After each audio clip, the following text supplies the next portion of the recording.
How to optimize results, and in this we'll have to think why the things went wrong.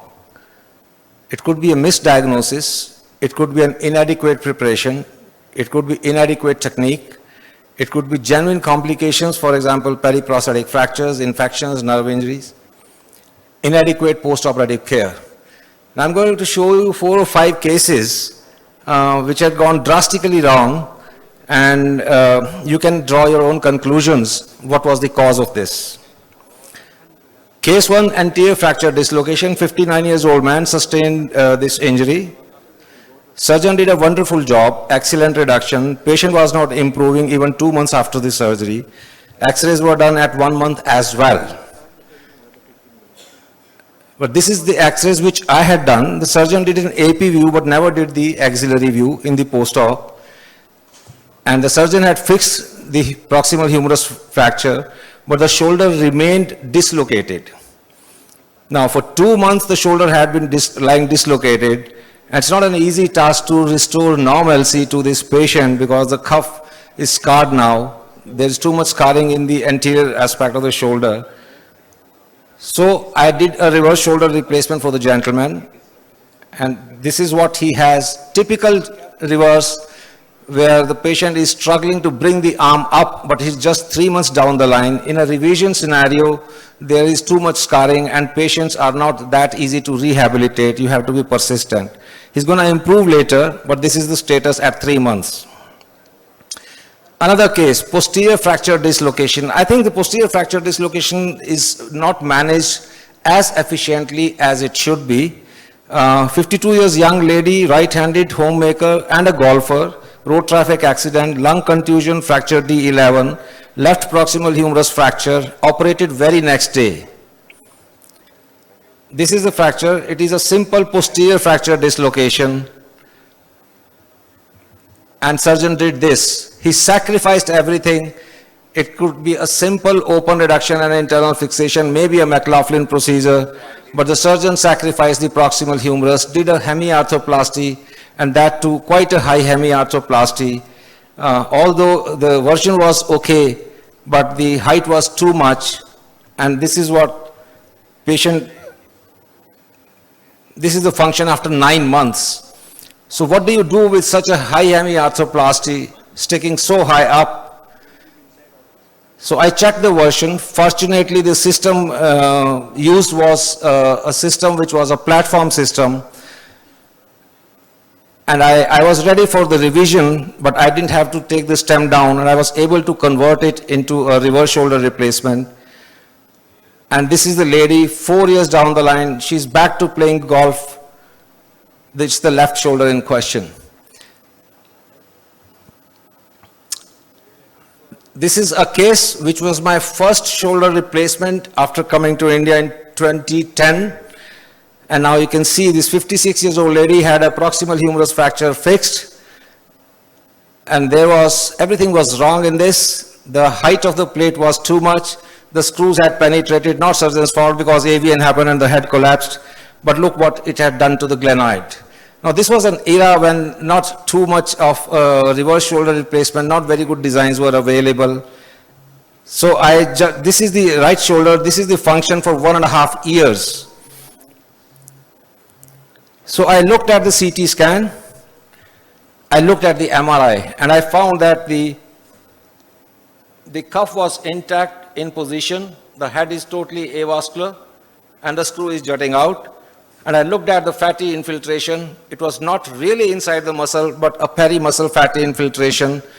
So I was practically confident that this might work, although reverse would have been the choice in this case, but I went ahead and did a normal shoulder, anatomical shoulder replacement for this lady. And this is her after 2 years.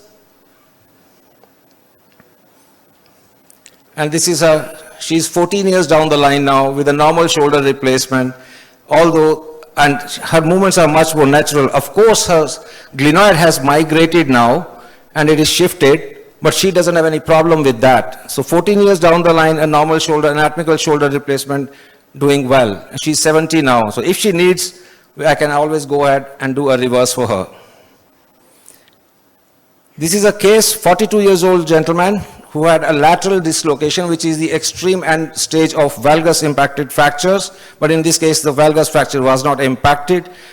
As you would see, this is a patient presented to me at 6 weeks, and this is the surgeon had attempted. Of course, the surgeon failed to restore the anatomy.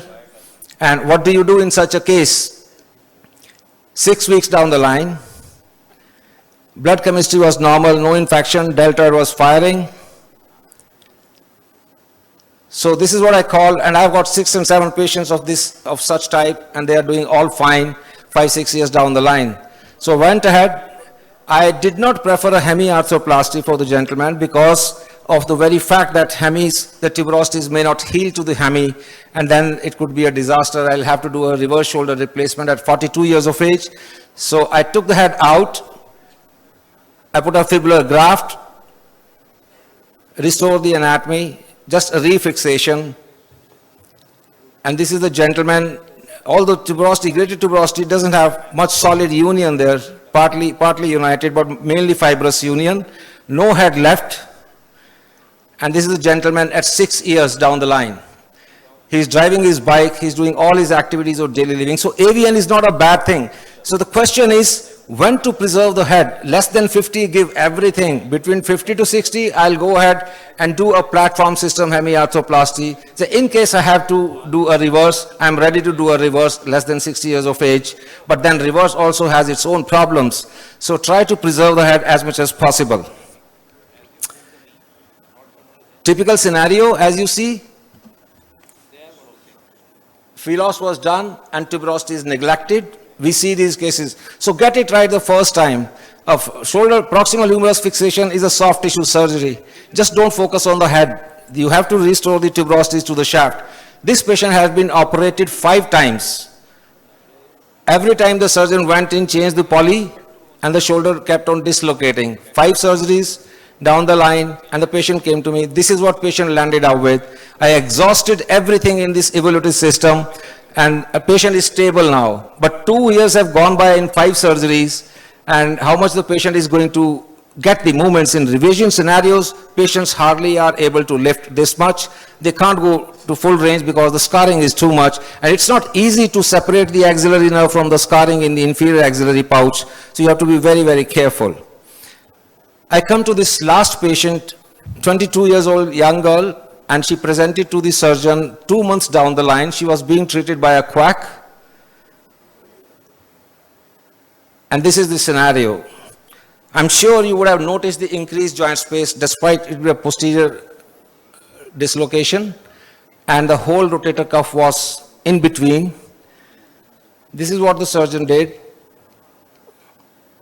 A derotation osteotomy. She never had any movements. Then she had a lower trapezius transfer to compensate for supraspinatus. Still did not have any movements.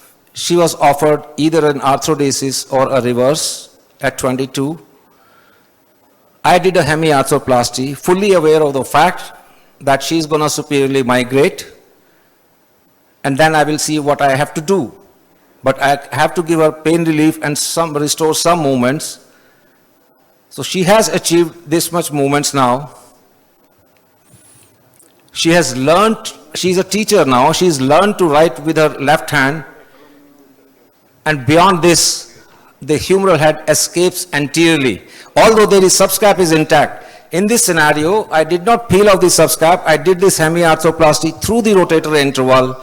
The subscap is intact, the infra and the lower trapezius transfer is intact, and everything is intact except the supraspinatus, but she does have a superior escape when she tries to lift because of the deltoid force, and the only solution at this moment is a superior capsular reconstruction, but I don't know whether superior capsular reconstruction would be able to hold the metal head and not really degenerate faster than it should. So I'm just holding on to it and see if the patient is satisfied with this range of movement, fine. If not, I'll go ahead and do a superior capsular reconstruction on this hemiarthroplasty. With this case, I finish my talk, and my only message is things will only go wrong if we are not able to correct the right kind of fixation, the right method of fixation, the adequate skills for fixation. And if we are failing, then if you know that AVN is happening, go in second time and remove your offending screws to avoid the destruction of the joint. Thank you.